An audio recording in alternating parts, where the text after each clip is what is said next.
마태복음 21장 24절로 27절까지 저와 여러분들이 교독합니다.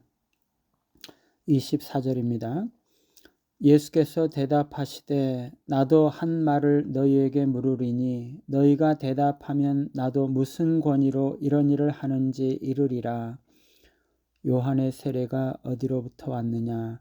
하늘로부터냐 사람으로부터냐? 그들이 서로 의논하여 이르되 만일 하늘로부터라 하면 어찌하여 그를 믿지 아니하였느냐 할 것이요 만일 사람으로부터라 하면 모든 사람이 요한을 선지자로 여기니 백성이 무섭다 하여 예수께서 대답하여 이르되 우리가 알지 못하노라 하니 예수께서 이르시되 나도 무슨 권위로 이런 일을 하는지 너희에게 이르지 아니하리라. 아멘. 스스로 판 함정이라는 제목으로 말씀을 드립니다. 어제 우리는 성전에서 가르치시는 예수님에 대해서 예수님에게 대제사장들과 백성의 장로들이 누가 준 권위로 이런 이적을 행하느냐 또 가르치느냐 이거에 대해서 물어보았던 것에 대해서 살펴보았습니다. 그들은 기본적으로 진리나 의에 대해서 관심을 가지고 있었던 것이 아니라 예수님의 권위를 인정하지 않으려고 하는 그 불신앙을 가지고 있었다는 것을 우리가 살펴보았습니다. 오늘 말씀은 그러한 질문에 대한 예수님의 답변으로서의 반대 질문과 그것에 대한 대제사장들과 장로들의 반응을 다루고 있습니다.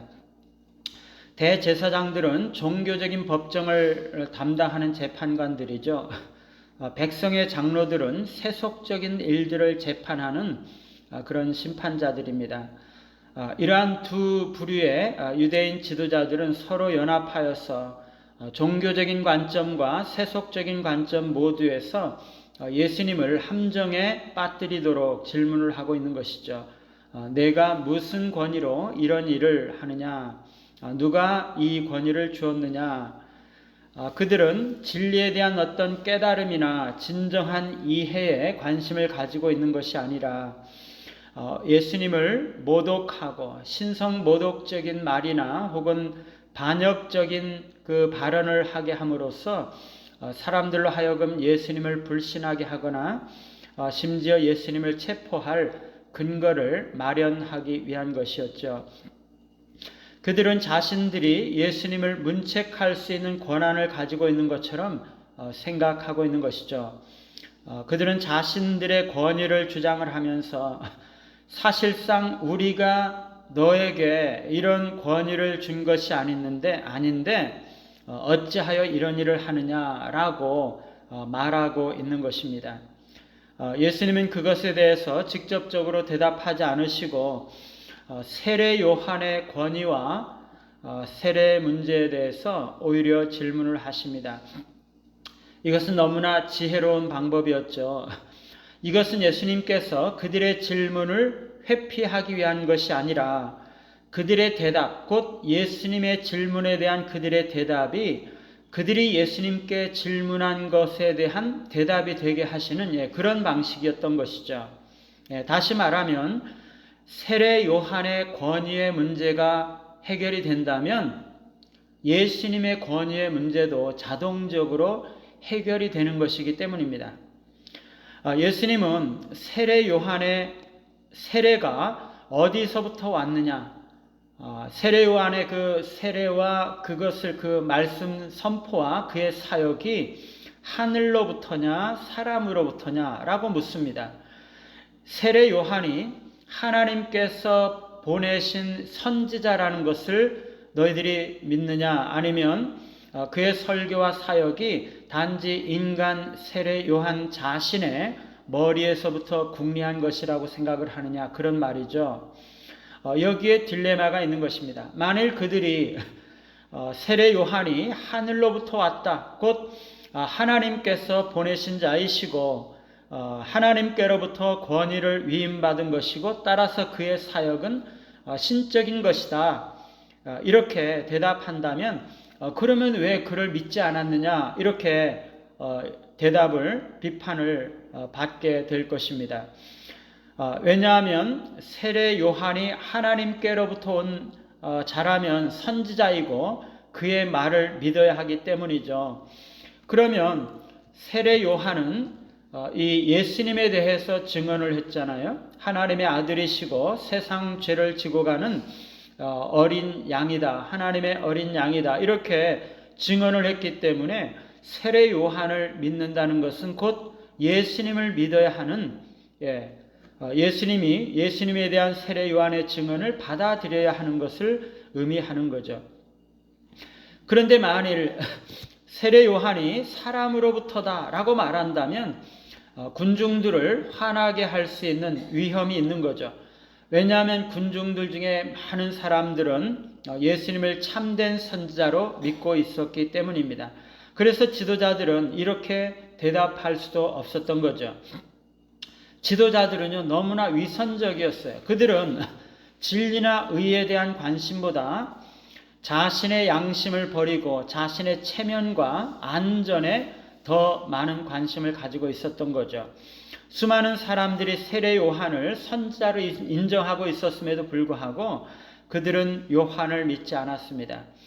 더불어 그가 증언하는 예수님도 믿지 않았던 거죠. 만일 그들이 요한이 하늘로부터다 라고 대답했다면 요한이 증거한 예수님도 하늘로부터라는 것을 믿어야 하는 거죠. 요한은 예수님을 하나님의 아들, 하나님의 어린 양이라고 고백했기 때문입니다. 그러나 그들은 그것을 고백하기를 원하지 않았던 것이죠. 그렇다고 이들이 자신들이 믿고 있는 대로 자신들이 마음에 생각하는 대로 요한은 인간으로부터다, 그는 하나님이 보내신 선지자가 아니다 라고 말할 수도 없었습니다. 백성들을 두려워했고, 말하자면 이 세상적인 질서 가운데 자신의 안전을 먼저 생각했기 때문입니다. 세상에서 그들은 위신과 체면, 지위와 명예, 그리고 기득권을 소중히 여긴 나머지 그런 모든 가능성들을 차단하고 있는 것입니다. 결국에 그들이 선택한 대답은 우리는 모르겠다라는 것입니다. 이거 정말 너무나 어처구니가 없는, 양심을 눈감아 버리는 부정직한 대답인 거죠. 눈 가리고 아웅하는 것인데요. 사실상 거짓말을 하고 있습니다.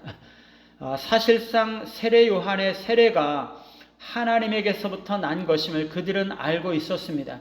그래서 처음에는 그들이 세례 요한에게 가서 세례를 받기까지 했던 것이죠. 그들은요, 백성들의 지도자라고 말하면서도 그들의 직책상 세례 요한의 권위나 그 사역이나 메시아로서의 예수님의 권위나 사역에 대해서 분명하게 누구보다도 더 잘 알고 있어야 하는 사람들이었죠. 그럼에도 불구하고 우리는 알지 못한다라고 대답을 하고 있는 것은 말할 수 없는 그들의 수치를 드러내고 있는 것이죠. 결국에 그들은 자신들이 판 함정에 스스로 빠진 것입니다. 예수님을 올무로 이 덫에 걸리게 하려고 했는데 스스로 덫에 걸리게 된 것이죠. 대제사장들과 백성의 장로들이 예수님께 권위의 문제에 대해서 의문을 제기한 것은 순수한 동기가 아니었던 거죠. 그들은 예수님을 공경에 빠뜨리기 위해서 자만심, 위선, 그리고 조작에 의해서 너무나 악의적으로 행동을 했던 것입니다. 결과적으로 그들은 스스로 자신의 수치를 드러내게 되었던 것이죠. 우리가 다른 사람을 비판하려고 할 때마다 우리 안에 있는 참된 동기가 무엇인지를 살펴볼 필요가 있다는 것을 오늘 말씀은 가르쳐주고 있습니다. 예수님은 우리가 비판하려는 그 비판으로 우리가 비판을 받게 될 것이라고 말씀을 하셨습니다. 우리가 다른 사람을 있는 그대로 수용하고 용납할 때 하나님도 우리를 있는 그대로 수용하시고 용납하시게 될 것입니다.